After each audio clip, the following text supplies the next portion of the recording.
Rabbil anbiya'i wal mursalin wa ala alihi wa sahbihi ajma'in. Yang kami muliakan, kami hormati dan kita cintai bersama Syekhuna wa Imamuna Habib Muhammad bin Syihab Matanallahu bihi dan seluruhnya para habaib yang hadir. Tanpa mengurangi rasa hormat dan takdir kami, tidak kami sebutkan namanya satu-satu.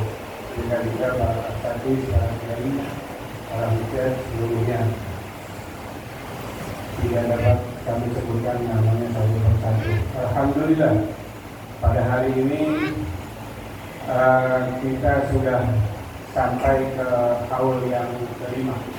Kenapa saya katakan alhamdulillah? Karena kejadian ini, peristiwa tragedi kilometer 50 ini bagi kami keluarga dari 6 syuhada tersebut adalah takdir yang baik. Kenapa kami katakan takdir yang baik? Karena Allah Subhanahu wa Ta'ala sudah menjanjikan untuk 6 syuhada ini seperti tadi disampaikan ayat Tuhannya dibacakan oleh Habib Muhammad bin Hadi di awal tadi. A'udzubillahi minasyaitonir rajim. Bismillahirrahmanirrahim. Wa la tahsabanna alladziina qutilu fi sabilillahi amwata bal ahya'un 'inda rabbihim yurzaqun.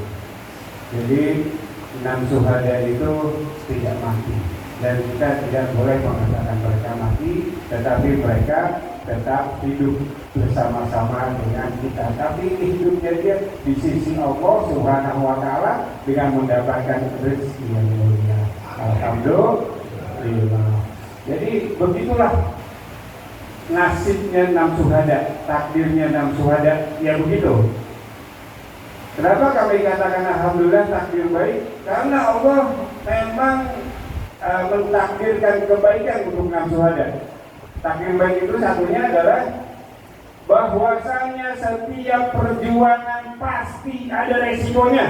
Apalagi perjuangan penegakan syariat, apalagi perjuangan di dalam dakwah, hisbah dan jihad, pasti ada resikonya. Ya, resiko yang pertama dibuang keluar, diusir keluar dari kampung-kampungnya. Resiko yang kedua, di penjara. Resiko yang ketiga, tewas. Tapi bagi seorang pejuang, ketiga hal tersebut, ketiga resiko perjuangan tersebut adalah nikmat dari Allah Subhanahu wa Ta'ala. Bukan kekalahan, nikmat. Dibuang, maka mereka anggap tamasya. Di penjara, mereka anggap ujlah, kesempatan untuk lebih mendekat kepada Allah Subhanahu wa Ta'ala. Lebih dekat lagi kepada Allah Subhanahu wa Ta'ala, menyendiri bersama dengan Allah Subhanahu wa Ta'ala. Di penjara, ujlah. Dibunuh, syahid, dan jaminannya adalah surga. Alhamdulillah. Tapi bagaimana nasibnya para pelaku pembantaian tersebut dan semua yang terlibat di dalamnya? Nasib mereka juga sudah Allah tuliskan di dalam surah An-Nisa ayat 93. A'udzubillahi minasyaitonir rajim. Wa man yaqtul mu'minan muta'ammidan fajazā'uhu jahannam khālidan fīhā wa ghadiba Allahu 'alaihi wa la'anahu wa 'adda lahu 'adzaban 'azīmā. Shadaqallahul 'azīm. Wa may yaqtul mu'minan, barang siapa membunuh seorang mukmin, itu satu orang, ya ini 6 orang, muta'ammidan, dengan sengaja. Ini bukan cuma dengan sengaja lagi, tapi terstruktur, sistematis, rapi, terukur, melibatkan instrumen negara, melibatkan BIN, melibatkan polisi, dan semua terlatih, dibayar dengan uang rakyat. Bukan sengaja lagi ini, sudah sangat sistematis. Jadi muta'ammidannya dapat. Fajazā'uhu, balasan bagi dia jahannam. Balasan bagi pembunuh tersebut adalah jahannam. khalidan fiha, dan mereka kekal di dalamnya. Jadi itu para pelaku, para pembunuh dan semua yang terlibat di dalamnya yang masih hidup sekarang ini, hidupnya dijamin kalau mati nanti akan masuk ke neraka jahanam dan dia kekal di dalamnya. Ada juga yang udah mati. Kemarin itu ada jenderal mati itu. Mati sakit-sakitan, bolak-balik ke Singapura. Nah, dia waktu itu ikut konferensi pers, bolak-balik ke Singapura, nggak bisa duduk, pinggangnya bengkok, diperiksa. Akhirnya ternyata kanker paru-paru, digerogoti kanker paru-paru, bolak-balik lagi ke Singapura. Habis duitnya akhirnya meninggal di RSCM. Azab dari Allah Subhanahu wa Ta'ala. Hati. Dan bagaimana orang itu? Neraka jahanam kalau menurut ayat tersebut. Jadi bukan kita yang memasukkan mereka ke neraka jahanam, tapi pilihan mereka sendiri masuk ke neraka jahanam. Khalidan fiha. Wa ghadiba Allah alaihi, dan kemurkaan Allah untuk mereka. Wa la'anahu, dan laknat Allah untuk mereka. Jadi mereka yang masih hidup mereka dalam murka dan laknatnya Allah Subhanahu wa Ta'ala. Jadi kalau antum ketemu mereka, para pelaku dan semua yang terlibat di dalamnya, kemudian KM50 ini, jangan dekat-dekat, jangan duduk satu majlis dengan mereka. Supaya apa? Supaya nggak kecepretan murka dan laknatnya Allah Subhanahu wa Ta'ala. Tinggalkan.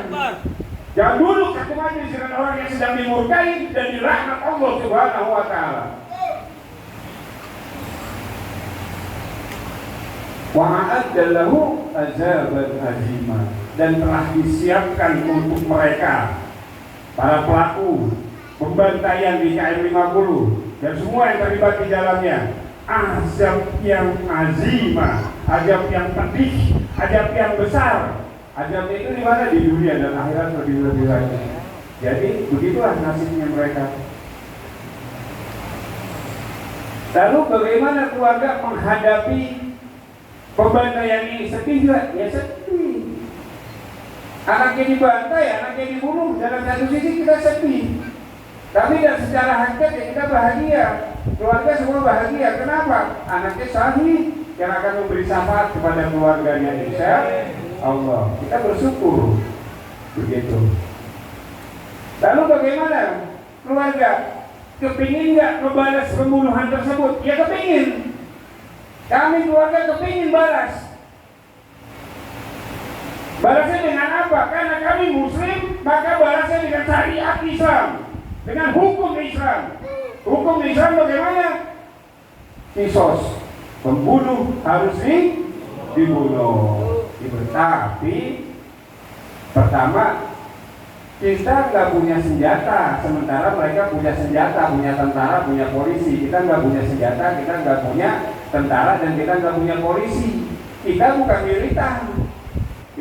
militer. Jadi kita keluarga tidak bisa membalas. Tentunya kalau kita balas, kita masih konyol. Tuh.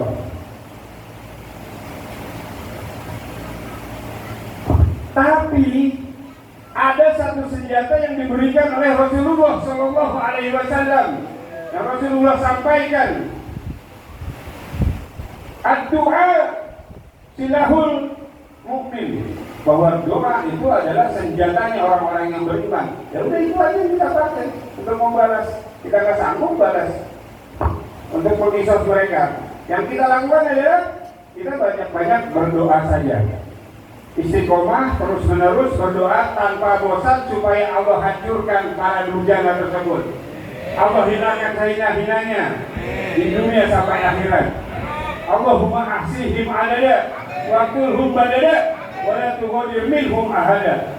Ya Qawiyyu ya Matin ya Muntakim. Allah Maha Pembalas. Insya Allah semua dibalas oleh Allah Subhanahu wa Ta'ala. Dan demikian juga kami keluarga Syuhada mengucapkan terima kasih atas dukungan umat Islam seluruhnya yang mendukung kami atas tragedi kemanusiaan KM50 ini. Dan kami mohon antum semua bantu doa, minimal mengaminkan doa imam besar untuk kehancuran para durjana. Atau antum kalau punya waktu di rumah punya kesempatan habis sholat doakan mereka untuk kehancuran untuk mereka. Bayangkan kalau ada 40 orang yang berdoa setiap hari, apa yang terjadi? Maka kehancuran untuk mereka semuanya. Alhamdulillah. Demikian sedikit sambutan dari kami. Mudah-mudahan yang sedikit ini bermanfaat untuk kita semuanya. Wassalamualaikum warahmatullahi wabarakatuh. Takbir.